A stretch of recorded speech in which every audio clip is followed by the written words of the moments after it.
Maurice Tibam Koubé claque la porte du parti au pouvoir. L'ancien cadre du Rassemblement démocratique du peuple camerounais à Dinikom, dans la région du Nord-Ouest, dénonce une fraude électorale qu'il qualifie de honte nationale. Il affirme que les résultats du scrutin présidentiel du 12 octobre ont été grossièrement falsifiés dans sa localité. Le reportage de Kemazou Mathilda Osomba et Stéphane Tepeyanfa. Anjinicom, Maurice Timbam Koubé, cadre du Rassemblement démocratique du peuple camerounais, jette l'éponge dans un climat de tension post-électorale. Dans une lettre rendue publique le 15 octobre 2025, soit 3 jours après le scrutin présidentiel, il dénonce ce qu'il qualifie de fraude électorale massive orchestrée dans sa localité. Selon lui, moins de 130 électeurs se seraient effectivement présentés aux urnes à la salle communautaire de Dinikom. Mais à la surprise générale, les chiffres transmis par Elections Cameroun et attribués au REDPC seraient état de 2241 votes en faveur du président sortant Paul Biya. Comment une localité qui observe les villes mortes et un boycott généralisé pourrait-elle soudainement produire plus de 2000 votes en faveur du REDPC? C'est une moquerie de la raison et une insulte à l'intelligence collective de notre communauté, écrit-il dans sa lettre de démission adressée au président de section du REDPC Mboyo 1, Maurice Timbam Koubé, parle d'une honte nationale et accuse son parti d'avoir, je cite, démoli la vérité, la conscience et la confiance du peuple camerounais. Pour lui, le REDPC, jadis perçu comme un mouvement démocratique, se serait mué en une machine de démolition morale et politique. L'ancien militant dit refuser d'être complice d'un système qu'il estime corrompu, préférant, selon ses mots, se tenir seul avec la vérité plutôt que de marcher avec une foule d'imposteurs. Une prise de position rare dans un contexte où la plupart des contestations émanent plutôt des partis de l'opposition, alors que la loi électorale prévoit la proclamation officielle des résultats au plus tard 15 jours. Après le scrutin, cette démission intervient comme un nouvel épisode du débat sur la transparence du processus électoral au Cameroun. Anjinicom comme ailleurs, les regards restent tournés vers le Conseil constitutionnel.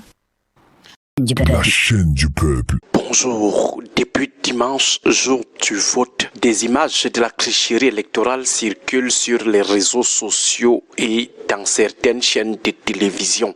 On voit des autorités de l'administration territoriale à l'œuvre pour faire obstruction à la transparence du scrutin. Certaines, on les voit se mettre à l'angle de la salle en train de fuir les caméras des téléphones. On voit des pères de famille, des mères d'enfants en train de bourrer les urnes. Certains sont traités comme des vulgaires bandits.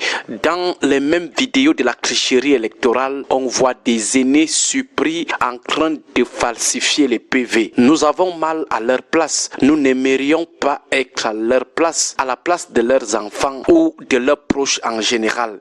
Des présidents de bureaux de vote, des agents et les cams, des papas et des mamans pris en flagrant délit de bourrage ou de falsification des PV. Quelle honte! Des vidéos qui montrent des élites, des hommes qui d'apparence sont susceptibles d'être respectables, mais qui sont curieusement pris main dans le sac en plein banditisme. Il y a aussi des témoignages authentiques sur d'autres élites qui circulent nuitamment avec des mallettes d'argent pour corrompre afin qu'on fraude les élections. D'autres viennent orchestrer des situations de fraude. Elles vont de commission en commission pour faire asseoir des équipes de falsification des procès-verbaux.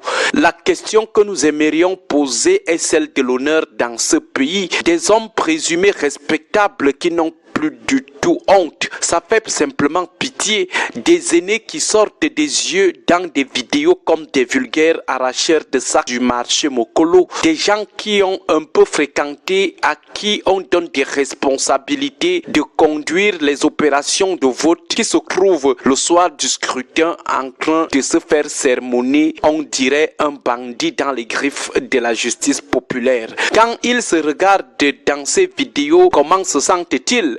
Lorsqu'ils fixent leurs enfants dans les yeux le soir, que pensent-ils? Ils pensent que ces enfants pensent quoi d'eux? Lorsqu'ils réalisent que leurs amis, les membres de leur famille ont déjà regardé ces vidéos où les électeurs en furie les attrapent en train de bourrer les urnes ou en train de truquer les procès-verbaux, que se disent-ils devant le miroir? Et ce qui nous fait encore plus pitié en regardant ces vidéos, c'est que les gens qui se livrent à ces humiliations, c'est beaucoup plus des individus individus qui, d'apparence, ne sont en rien bénéficiaires de la fraude électorale. Sans toutefois cautionner la violence, il y a ceux qui récoltent des claques, des gifles. Ils viennent subir des humiliations dans une affaire qui ne leur profite en rien. Autrement dit, les vrais bénéficiaires de la fraude électorale qui les entraînent dans ces actes ignobles sanctionnés par la honte nationale sont eux dans l'ombre. Ils envoient des petits misérables prendre des coups à leur place. Ce sont des pauvres en bas, des personnes victimes de ce système qui prennent paradoxalement des risques de subir ces humiliations. Mais nous savons généralement qui sont ces élites qui les manipulent ou les corrompent avec des minables sommes. Des élites qui ont peur de la chute du régime qui leur permet de s'éterniser à des postes de mangeoire et de piller les ressources du pays. Chacune cherche à faire un bon score chez elle dans le but d'assurer la survie du système qui la nourrit ou dans le but de plaire à celui qui les appelle et les maintient dans la mangeoire.